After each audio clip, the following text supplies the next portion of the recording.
அஸ்ஸலாமு அலைக்கும் வரஹ்மத்துல்லாஹ். பொதுவாக இந்த வியாபாரம் செய்யக்கூடிய அத்துணை பேர்களுமே தங்களுடைய வியாபாரத்தில் அபிவிருத்தி ஆகணும், தங்களுடைய வியாபாரம் பெருகணும், பெரிய லெவலுக்கு நம்ம ஒரு வளர்ச்சியை காணணும். நாம் ஒரு இடத்துல வைத்திருக்கக்கூடிய நம்முடைய வியாபார ஸ்தலம் என்பது பல இடங்களில் புதிதாக கிளைகளாக பிரான்ச்சஸ் நிறைய உண்டாக்கணும், பெரும் ஒரு செல்வந்தராக பொருளாதாரத்திலே பெரும் வலுவடைந்தவர்களாக நாம் வளர வேண்டும் என்பதுதான் வியாபாரம் செய்யக்கூடிய ஒவ்வொருவருடைய எதிர்பார்ப்பாக இருக்கும். அப்படியே வியாபார ஸ்தலத்தில் அந்த தன்னுடைய வியாபாரத்தை பெருக்குவதற்காக வேண்டி என்ன மாதிரியான வழிமுறைகளை கையாளுறாங்கன்னு சொன்னா, கடையினுடைய வாசல்ல ஒரு எலுமிச்சை பழத்தையும் ஒரு காஞ்ச மிளகாயும் தொங்க விடுவாங்க. என்னன்னு கேட்டா தன்னுடைய வியாபாரம் பெருகும் என்ற ஒரு நம்பிக்கை. கடையினுடைய முன்பகுதியில ஒரு கழுத படத்தை மாட்டுவாங்க. என்னை பார் யோகம் வரும் என்ற வாசகத்தோடு போட்டிருப்பாங்க. இதை மாட்டினால் தன்னுடைய வியாபாரம் பெருகும் என்று நம்புகிறார்கள். அதே மாதிரி பார்த்தீங்கன்னு சொன்னா அதோடைய கடையில் உட்காந்துருப்பாரு கல்லால, அதுக்கு மேல குபேர பொம்மைன்னு ஒன்று வச்சிருப்பார். அந்த பொம்மையை வச்சோம்னு சொன்னால் செல்வம் பெருகும் என்ற மாதிரியான ஒரு நம்பிக்கை. அதே மாதிரி பார்த்தீங்கன்னா ஒரு மீன் தொட்டி வச்சிருப்பாங்க. அதில் ஒரு மணி ஃபிஷ்னு ஒன்று வாங்கி விட்டுருப்பாங்க, பெருசா இருக்கும். ஏன் அது மீனை வளர்க்குறாங்கன்னு கேட்டால் அந்த மீன் வந்து ஒரு வாஸ்து மீன். அந்த மீனை நம்ம இங்கே தொட்டியில் வளர்த்தோம்னு சொன்னால் நிறைய பொருளாதாரம் கிடைக்கும், வியாபாரம் பெருகும் என்பது மாதிரியான ஒரு மூட நம்பிக்கையில இன்றைக்கு செய்கிறாங்க. அதே மாதிரி பார்த்தீங்கன்னா நிறைய கடைகளில் பார்த்துருப்பீங்க, ஒரு எலுமிச்சை பழத்தை ஒரு தண்ணிக்குள்ள ஒரு டம்ளரில் போட்டு ஃபுல்லாக்கி வச்சிருப்பாங்க. இப்படி எத்தனையோ முறையில் மூட நம்பிக்கையாக சில காரியங்களை செய்கிறாங்க. அதே மாதிரி பார்த்தீங்கன்னா தேங்காய் தொங்க விட்டுருப்பாங்க, ஒரு தகடை எடுத்து மாட்டியிருப்பாங்க, ஒரு பச்சை துணி தொங்கும்.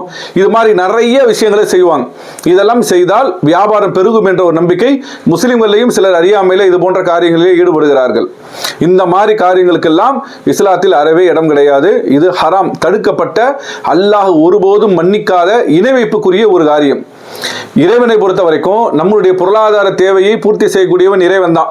நம்முடைய முயற்சிக்கும் உழைப்புக்கும் ஏற்ற கூலியை தரக்கூடியவன் இறைவன் தான். நாளை நாம் என்ன சம்பாதிக்க போறோம் என்பதையெல்லாம் இறைவனை தவிர யாரும் அறிய முடியாது. வேற எந்த சக்தியை நாம கொண்டு வந்து மந்திரிச்சு வச்சாலும் அது நம்முடைய பொருளாதாரத்தை தீர்மானிக்காது. இறைவனை பொறுத்த வரைக்கும் தான் நாடியவர்களுக்கு பொருளாதாரத்தை வழங்குகிறான் என்பதுதான் இஸ்லாத்தினுடைய அடிப்படையான ஒரு நம்பிக்கை. அப்ப இந்த மாதிரியான காரியங்கள்ல முஸ்லிம்கள் இன்றைக்கு அறியாமையில் ஈடுபட்டு கொண்டிருக்கிறார்கள். உண்மையிலே வியாபாரத்தில் அபிவிருத்தி வேண்டும், ஒரு வளர்ச்சி வேண்டும் என்று சொன்னால் அதுல உண்மையாக இருக்கணும், நேர்மையாக இருக்கணும், கடுமையாக உழைக்கணும், நல்ல ஒரு முதலீட்டுல நம்ம இருக்கணும். அதே மாதிரி நல்ல முறையில அழகான முறையில கஸ்டமர்கிட்ட பேசணும், வியாபாரம் செய்யணும், பெரிய அளவுக்கு தரமான பொருளை விற்கணும், நல்ல விலை குறைந்த விலையில கொடுக்கணும். இப்படி நாம மக்களை கவரும் விதமாக நாம் வியாபாரம் செய்து முழு முயற்சி நாம் அதில் செலுத்தினோம் என்று சொன்னால் அதுக்கு மேல இறைவனிடத்துல பிரார்த்தனை, இறைவா என்னுடைய வியாபாரத்தில் அபிவிருத்தியை ஏற்படுத்து சொல்லி இறைவனிடத்தை நாம் ஒப்படைக்கின்ற பொழுது இறைவன் நாடினால் நம்முடைய பொருளாதாரத்தை விசாலப்படுத்துவான். இது போன்ற மூட நம்பிக்கைகளில் நாம் ஈடுபடுகின்ற பொழுது இந்த உலகத்தையும் நம்மால் வெல்ல முடியாது. கண்டிப்பாக மறுமையில் பெரும் நஷ்டத்திற்குரிய வாழ்க்கை நாம் சந்திக்க நேரிடும். இது போன்ற எல்லா மூட நம்பிக்கைகளும் இஸ்லாத்தில் ஹராம்.